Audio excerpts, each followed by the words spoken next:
साध संगत जी, प्यार से कहना धन निरंकार जी। आज भी वही संदेश और ये इंसान को, इस मानव को चेतन भक्तों ने हर समय की तरह वही इशारा करते हुए कि जीते जी इस जीवन को संवार लिया जाए,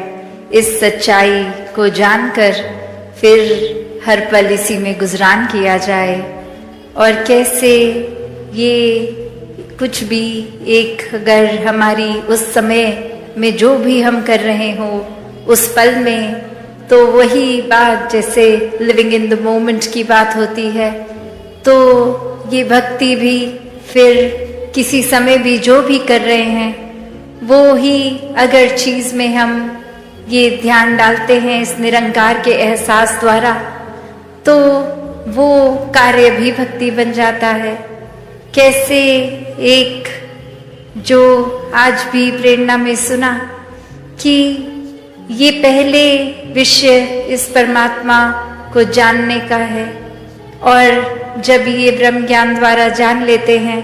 ये विश्वास आ जाता है और ये मान लेते हैं, तो ये एक ही सच, एक ही परमात्मा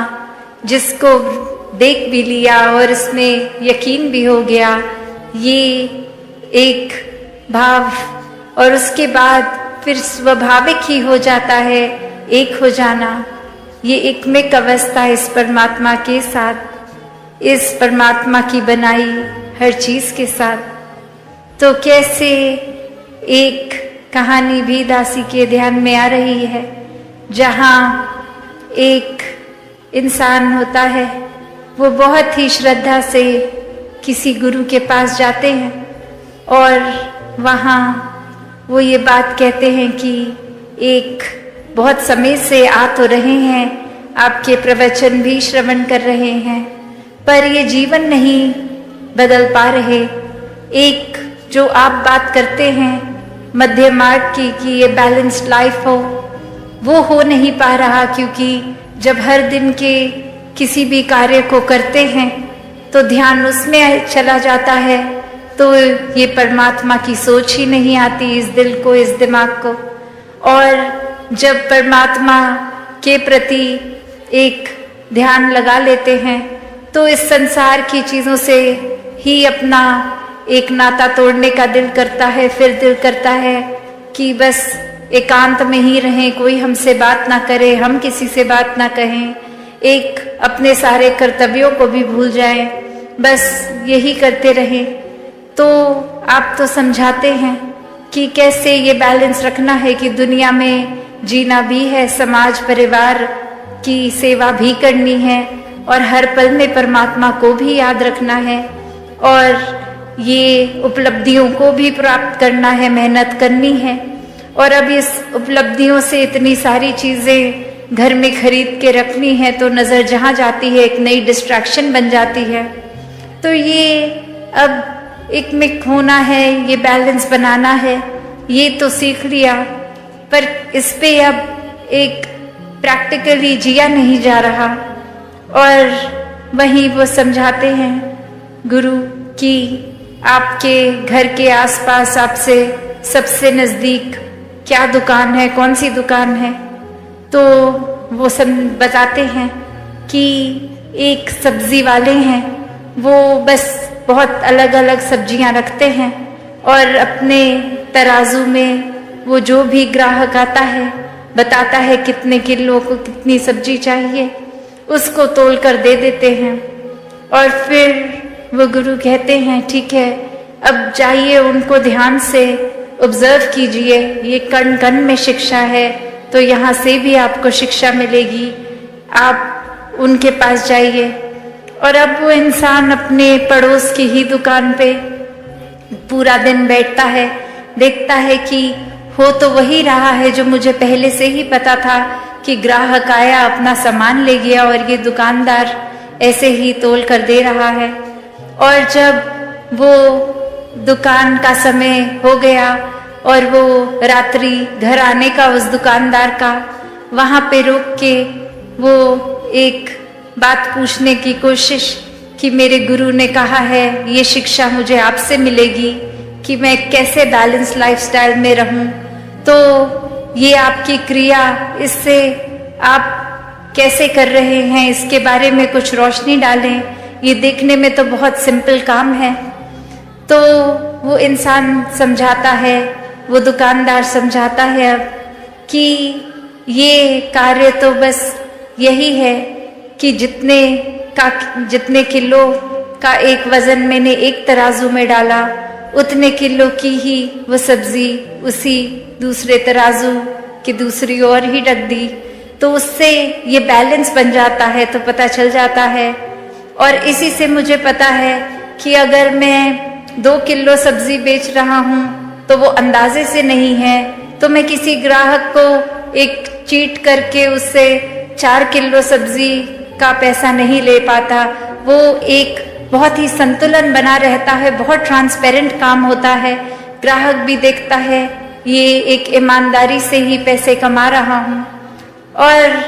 अब ये बात, और जो हो सकता है उस इंसान को सबकॉन्शियसली तो पता भी थी, पर ये गुरु ने भेजा था तो इतनी बारीकियों से अब समझ आया। और फिर वहीं उपस्थित होके वो अपनी बात यही रखते हैं कि अब ये प्रैक्टिकल लाइफ में ये तो देख लिया कि कैसे एक वो गुण भी अंदर आ गया कि ये धोखाधड़ी ये नहीं करनी है, और साथ ही ये बैलेंस की भी वो बात दुकानदार कर गया। तो यहाँ ये तो पता चल गया कि ये बैलेंस तो ज़रूरी है, और अब बस ये इम्प्लीमेंट कैसे करूं। तो आगे से वो गुरु यही समझाते हैं कि कैसे वो दुकानदार चाहे एक क्रिया रूप में, एक पूरे दिन में, एक कुछ भी, कैसे भी ग्राहक आ रहे होंगे, कोई बहुत ही जल्दी में होंगे, कोई तो ऐसे भी होंगे कि इतने धीरे धीरे एक बात कर रहे हैं, सोच रहे हैं सब्जी क्या लें, और उनके पीछे और क्यू लग रही होगी, एक लाइन लग रही होगी ग्राहकों की, और इससे देखकर कि इतनी देर लग रही है, कुछ ग्राहक वो लाइन छोड़ के किसी और सब्जी वाले पे भी जा रहे होंगे कि हमें जल्दी चाहिए, और ये दुकानदार तो इतनी देर लगा रहा है। और किस तरह से कोई बहुत ही खुशी के अवसर के लिए बहुत सारी सब्जियां लेके जाएगा, और कोई तो आकर कुछ पत्ते ही लेके चला जाएगा, कोई बहुत ही जल्दी में आएगा, एक हबचड़ी भी मचाएगा, और कोई बहुत ही एक सहज भाव में आके आराम आराम से कर लेगा। तो वो दुकानदार ये सब देख रहा है, कितने रंग देख रहा है ग्राहक के भी, पर वो तो वही कार्य सहजता में करता जा रहा है कि जिसने अपनी रिक्वायरमेंट बोली उसको उतना उतना तोल कर देकर उससे पैसे ले लिए। तो बात वही कि ये एक अपने स्वभाव को अपने ग्राहक के स्वभाव जैसा पल पल में नहीं बदल रहा, ये बहुत ही स्थिर होने की निशानी। और जो व्यक्ति इस परमात्मा को जीवन में धारण कर लेता है इस ब्रह्म ज्ञान से, तो फिर कोई भी उथल पुथल हो, कोई इरिटेशन नहीं आती, कोई भारी चीज या कोई इंसान हमारे साथ कैसा है, उस चीज पे हमारा उस तरह से बिहेव करना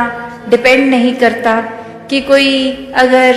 जल्दी में आया तो दुकानदार ने भी उतनी ही जल्दी से नहीं दिया, उसने अपना पूरा प्रोसेस को फॉलो किया, और देर उसने उतनी ही लगाई जितनी वो किसी और ग्राहक के साथ लगाए। और वही बात संसार में रहने के लिए भी, कि कैसे एक दुनिया में हम अगर आए हैं तो फिर एक ये जहाँ संसार भी है, और ये बचपन से एक स्कूल में भी बच्चे को क्यों डालते हैं, ताकि शिक्षा ले, कुछ सपने बनाए और सपनों को फिर साकार करे, एक अपने पैशन को फॉलो करे, और फिर ये पैशन फॉलो करते करते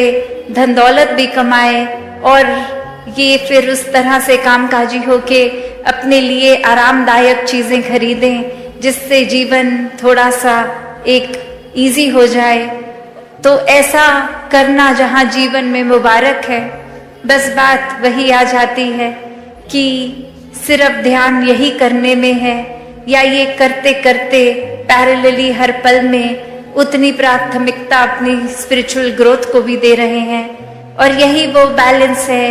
ये अपनी मायावी जीवन और ये आध्यात्मिक जीवन का,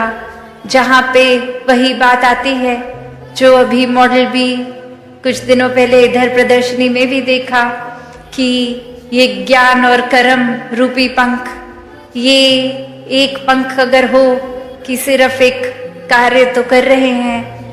एक हम किसी वजह से प्रभु परमात्मा का नाम तो ले रहे हैं, पर परमात्मा वाकई है क्या, ये परमात्मा की प्राप्ति तो नहीं कर रहे हैं। और वहीं दूसरी ओर ये ब्रह्म ज्ञान रूप की पंख की, एक चिड़िया का एक पंख जो कर्म और दूसरी चिड़िया का ज्ञान रूपी कर्म, और अब ये ब्रह्म ज्ञान ले भी लिया है जीवन में, पर उसको जीवन में इम्प्लीमेंट प्रैक्टिकली नहीं किया जा रहा। अपने जीवन में सारे अवगुण अभी भी वहीं के वहीं रखे हैं, एक अपनी वाणी को कठोर का कठोर ही रहने दे रहे हैं, ये किसी से मधुर स्वभाव अपने अंदर नहीं ला रहे, किसी से प्यार से बात नहीं कर रहे। तो ब्रह्म ज्ञान जीवन में आने के बावजूद भी ये उड़ना कहाँ संभव होगा। वो फिर बात वही कि ऐसा पक्षी जिसके दो पंख हैं, एक ज्ञान का एक कर्म का, वो ही उड़ान भरेगा, क्योंकि ये कर्म भी है, ये जीवन में इम्प्लीमेंटेशन भी है, और ये ब्रह्म ज्ञान की विद्या, ये सबसे ऊंची दात, ये भी ये झोली आई है। तो यहाँ एक ये जो बैलेंस का उदाहरण इस कहानी में भी, तो कैसे एक सुनने में तो लगता है कि एक शायद बैलेंस अचीव करना जीवन में पॉसिबल नहीं है, क्योंकि हमारा जहाँ मन ये चंचल है, एक तरफ अगर लग जाएगा, एक अगर हमने चीज दिमाग में बांध ली तो बस उसी ट्रैक पे उसी को ही सोचता जाएगा और एक चीज की इतनी एक्सट्रीम कर देगा, एक अपनी पॉइंट ऑफ व्यू को भी इतना एक्सट्रीम हम मान लेंगे कि हमारे जैसा अच्छा कोई सोच ही नहीं सकता, एक हमारे जैसा अच्छा तो कुछ भी कोई नहीं कर सकता, कोई है ही नहीं इतना अच्छा। कहाँ हम फिर वो बैलेंस दूर दूर तक करते ही नहीं। और ये तो पता ही है, जब एक चीज की ही अति होती जाएगी तो फिर दूसरा एक बैलेंसिंग फैक्टर है ही नहीं। तो वो एक हाइट जहां तक कोई अगर ऊंचा जाता है, अगर कितनी भी पहाड़ की ऊंची चोटी पे चले जाएं, तो एक वो लास्ट फाइनल पॉइंट होगा, वो टिप होगी, उसके ऊपर तो और वो पहाड़ है ही नहीं। तो फिर अब बस एक नीचे की ओर ही जाना बाकी रह जाएगा। तो बात वही कि ये सेवा, सुमिरन, सत्संग, इस परमात्मा से जोड़कर ये बैलेंस बना कर रखने की बात। और वहीं ये भी एक समझाया गया, आज चाहे सुबह वो सेवा दल रैली के रूप की एक स्किट द्वारा ही एग्जाम्पल उन्होंने सेवा का ही लिया कि कैसे हम अगर सिर्फ सेवा की ही एक्सट्रीम करते जा रहे हैं कि एक सत्संग को प्रायोरिटी नहीं, एक बस ये सोच रहे हैं कि आज हमारी ड्यूटी है तो हम पहुंच जाएंगे सेवा पे, क्योंकि वो एक हमें काम दिया गया है तो वो कार्य निभाना है। और मन की खुराक के लिए ये सत्संग को भी प्रायोरिटी नहीं, तो वो सेवा भी बस कार्य ही बन जाएगी, क्योंकि वो भाव तो सत्संग से मिलते हैं। और ये मन में भी अगर सिमरन का घाटा है तो ये सेवा और सत्संग भी फिर वो एक हमारी ग्रोथ के लिए इनकम्प्लीट है।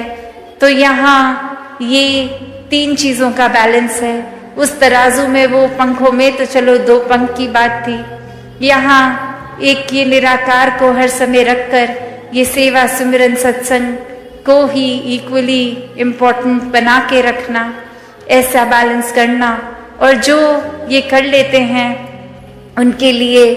फिर ये जीवन भी बहुत सहज हो जाता है, फिर कुछ एक्स्ट्रा एफर्ट नहीं लगता। हर दिन चाहे आज लगे कि ये सुबह से निकले इतने थके और आज तो घर पे कोई गेस्ट भी आने हैं, उनको भी एक अटेंड करना है, और फिर हमें किसी के घर डिनर पे उनके गेस्ट बन के जाना है, तो फिर ये पूरी दिन की एक्टिविटी इतनी ज़्यादा, तो इसमें थोड़ा सा मैनेज करना, एक भागा दौड़ी लगानी, ये कैसे समय पे सब कुछ होगा, ऑर्गेनाइज करना, ऐसे थॉट्स भी इतने सहज हो जाते हैं कि जब कोई आया घर पे उसको गेस्ट ही ना माने, परिवार का ही हिस्सा माने और वो प्यार का भाव हो जाएगा, तो कुछ वो शो ऑफ करने की बात तो रही ही नहीं कि इनके आगे कुछ फ्लॉन्ट करना है। उनको वैसे ही प्यार से बिठा के खाना परोसना है और उसी प्यार से वो खाना भी बनाया जाएगा कि ये किसी को इम्प्रेस करने के लिए नहीं है, बस ये जो आ रहे हैं उनसे इतना प्यार है क्योंकि वो प्रभु के ही बनाए गए हैं। और अब जब वो बात आ जाती है तो वही प्यार से खाना बनाया गया, खिलाया गया और फिर आगे किसी और के भी घर जा रहे होंगे तो वही प्यार लेकर जाएंगे कि आप कोई बात नहीं, आप बैठिए, आपका चाहे घर है पर हम मेहमान होकर भी आप बताइए क्या लाना है, हम खुद लेके आएंगे किचन से। तो ऐसे भाव भी संतों के हो जाते हैं कि आप सारा ये थकावट अपने हिस्से लाने कि हम चाहे आपके घर मेहमान बन के आए हैं पर हम हैं तो सेवादार ही, तो जो भी है ये मिलजुल के निभा लेते हैं। तो बात वही कि कैसे इस जीवन में फिर अपने ऊपर ही है कि एक बेकार में ही हर छोटी से छोटी चीज का भी स्ट्रेस बना के रखना है, या इस परमात्मा में इतने एक खो जाएं कि कौन सी चीज हो के निकल भी गई वो कुछ लगी ही नहीं बड़ी, एक बहुत ही हवा के झोंके की तरह आई और गई। और कैसे फिर ये बैलेंस भी बना रहता है कि वो काम भी सारे हो गए, वो प्यार में भक्ति में रहता हुआ मन एक अपने दोस्तों के साथ दोस्ती, समाज के प्रति भी जो कर्तव्य रहे तो कैसे वो भी बहुत बखूबी निभा लिए गए और कुछ एक्स्ट्रा खुद को भी नहीं लगा। एक जैसे एक कोई पूरे दिन अगर कुछ नहीं भी होता करने में तो भी दिल वही महसूस कर रहा था, या फिर कोई दिन जो पूरी तरह से जैम पैक्ड है कि फुर्सत ही नहीं सांस लेने की, उसमें भी ये दिल दिमाग उतने ही रिलैक्स्ड। तो बात वही कि जो वाक्य ही इस परमात्मा के आश्रय रह लेते हैं वो हर पल को इतना हल्का फुल्का बना लेते हैं कि ये पता ही है कि कैसे ये परमात्मा जो कर रहा है इसी के ही एक शुक्राने भाव में रहें तो बहुत ही, चाहे उस समय हमें लगेगा कुछ ठीक है नहीं है पर ये है, चाहे हमारी नजर नहीं देख पा रही पर ये ठीक ही है, तो वो कोई हिसाब किताब हमारे आंकड़े लगाने का तो काम नहीं, ये बस परमात्मा की एग्जिस्टेंस देखकर विश्वास की बात है। और जो वाक्य ही हर पल का एक अपनी कन्वीनियंस से कि कुछ जीवन में अच्छा हुआ है तो विश्वास करेंगे और नहीं है तो विश्वास नहीं करेंगे। जब ऐसी कन्वीनियंस एक ही परमात्मा को जीवन में जगह दी तो फिर तो कोई लाभ नहीं है, फिर तो वो कोई भी और चीज के साथ संसारिक कर सकते हैं। और परमात्मा को प्राप्त करके भी जब एक सब कुछ प्राप्त कर लिया तो भी नजर इतना छोटा, तंगदिली बना ली, नजरिया इतना छोटा, तो फिर इतनी बड़ी दात का भी क्या ही फायदा रहा। तो बात वही कि ये जो बैलेंस की बात है और इसी बैलेंस के साथ ये विस्तार भी होता है कि जैसे जैसे हमें फिर ये एहसास होगा कि परमात्मा को और ज्यादा अगर हमें पता है अपने अंतर्यामी हम खुद हैं कि वाकई में हमारा ध्यान, हमारा दिल पूरा दिन ज्यादातर क्या करता है, तो खुद को ही देखकर अपने अंदर वो चेंजेस लाने कि और ज्यादा कैसे स्पिरिचुअली इंक्लाइन हो सकें, वो उस तरफ अपना विस्तार करें। और कैसे हम अगर कोई कमी कर रहे हैं कि किस तरह एक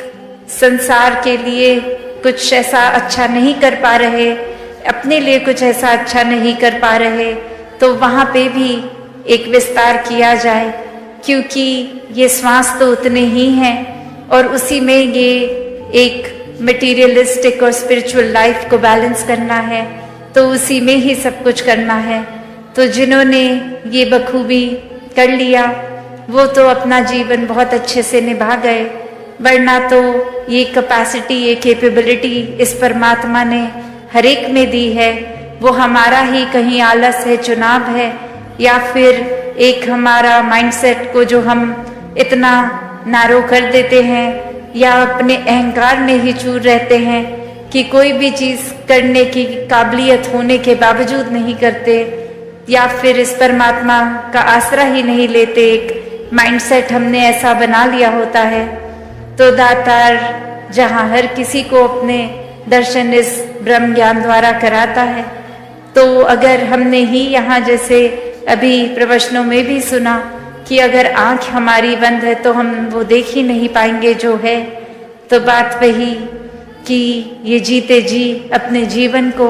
भक्तों ने जहाँ खुद भी संवारा है, वहाँ हर एक को संवारने की प्रेरणा दी है।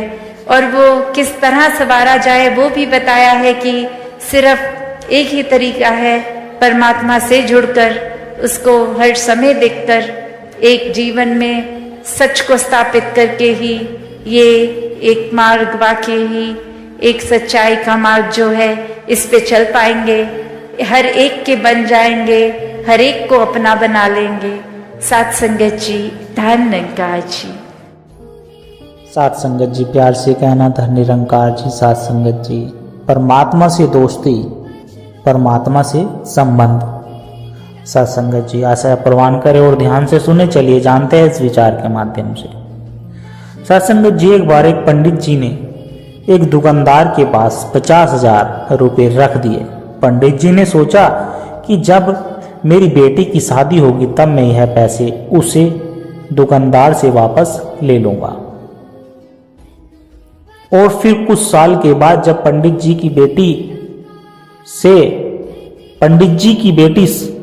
की शादी हो गई तो साथ संगत जी पंडित जी इस दुकानदार के पास गए और उनसे अपने द्वारा उसके पास रखे गए उन पैसों को वापस देने के लिए कहा। लेकिन साथ संगत जी उस दुकानदार ने उन पैसों को देने से इनकार कर दिया और उसने उस पंडित से कहा कि आपने कब मुझे पैसे दिए थे बताइए, क्या मैंने आपको कुछ लिख कर दिया था जिससे यह पता लग जाए कि आपने मुझे पैसे दिए हैं। साथ संगत जी फिर पंडित जी ने उस दुकानदार को इस तरह की हरकत से परेशान हो गए और बड़ी चिंता में डूब गए, क्योंकि पंडित जी को तो अपनी बेटी की शादी करनी थी और उनके पास इसके अलावा और पैसे भी नहीं थे जिससे वो अपनी बेटी की शादी करवा पाते। साथ संगत जी फिर कुछ दिनों के बाद पंडित जी को याद आया कि क्यों ना राजा से ही इस बारे में शिकायत की जाए ताकि वही कोई फैसला कर दे और मुझे मेरे पैसे मेरी बेटी की शादी के लिए वापस मिल जाए। बस यही सोचकर वो पंडित जी राजा के पास पहुंच गए। साथ संगत जो राजा को अपनी सारी कहानी बताई, किस प्रकार उस दुकानदार ने उसके पैसे रखकर अब उन्हीं के पैसे वापस करने से इनकार कर रहा है। तो साथ संगत जी राजा ने उस पंडित की सारी बातें सुनी और उसने कहा कि कल जब हमारी शाही सवारी निकलेगी तो इस समय बस तुम उस दुकानदार की दुकान के पास ही खड़े रहना, बाकी तुम सब मुझ पर छोड़ दो। और अगले ही दिन साथ संगत जी जब राजा की सवारी निकली और सभी लोगों ने राजा को फूल माला पहनाई और किसी ने राजा की आरती उतारी, तो उस समय पंडित जी भी इस दुकान के पास ही खड़े हुए थे। और जैसे ही राजा ने उस पंडित जी को देखा तो राजा ने उन्हें प्रणाम किया और कहा कि गुरुजी आप यहाँ कैसे, आप तो हमारे गुरु है, आइए आप इस बग्गी में बैठ जाइए। साथ संगत जी और पंडित जी राजा की बग्गी में बैठ गए। वह दुकानदार भी यह सब देख रहा था, उसने भी राजा की आरती उतारी और राजा की सवारी आगे बढ़ गई। साथ संगत जी थोड़ी दूर चलने के बाद राजा ने पंडित को बग्गी से उतार दिया और कहा कि पंडित जी हमने तो अपना काम कर दिया, अब आगे आपका भाग्य। उधर वह दुकानदार यह सब देखकर हैरान कि पंडित जी तो राजा से बहुत अच्छी सांठ-गांठ है। और साथ संगत जी वो कहानी राजा से मेरे बड़े भाई में कुछ गलत बोलकर मुझे किसी मुसीबत में ना डाल दे, तो ये सोचकर उस दुकानदार ने तत्काल अपने मुनीम को बुलाया और उसे पंडित जी को ढूंढ कर लाने के लिए कहा। वो पंडित जी एक पेड़ के नीचे बैठकर कुछ विचार कर रहे थे साथ संगत जी। तभी वो मुनीम उनके पास आया और बड़े ही आदर के साथ उन्हें अपने साथ दुकान पर ले आया। और वो पंडित जी जैसे ही दुकान पर आए तो दुकानदार ने उनके आते ही उन्हें प्रणाम किया और कहने लगा कि पंडित जी, मैंने काफी मेहनत की और पुराने खातों को देखा तो पाया कि खाते में आपके 50,000 जमा है और पिछले 10 सालों में ब्याज के 5 लाख हो गए हैं। और पंडित जी, आपकी बेटी भी मेरी बेटी जैसी है, इसलिए 1 लाख आप मेरी तरफ से भी ले जाइए और उसे भी बेटी की शादी में लगा दीजिए। तो महापुरुषों, इस प्रकार इस दुकानदार ने पंडित जी को पूरे 6 लाख और 50,000 देकर बड़े ही प्रेम के साथ विदा कर दिया। तो महापुरुषों, दास आपको इस कहानी को बताने का अभिप्राय बस इतना ही है कि मंत्र एक राजा के साथ संबंध होने भर से हमारी विपदा दूर हो जाती। तो महापुरुषों, जरा सोचिए कि अगर हम इस दुनिया के ही राजा यानी कि परमात्मा से अपना संबंध जोड़ ले तो हमें कोई भी समस्या, कठिन या फिर हमारे साथ किसी तरह का कोई भी दुख उत्पन्न नहीं होगा। तो महापुरुषों, अंत में दास बस इतना ही कहेगा कि हमारे सद्गुरु ने तो हमारा नाता पहले ही इस परम सत्ता निरंकार प्रभु परमात्मा के साथ जोड़कर हमारे लोक तो सुखी कर ही दिया, बल्कि साथ ही हमारा परलोक भी सुहला कर दिया साथ संगत जी। तो इसलिए महापुरुषों,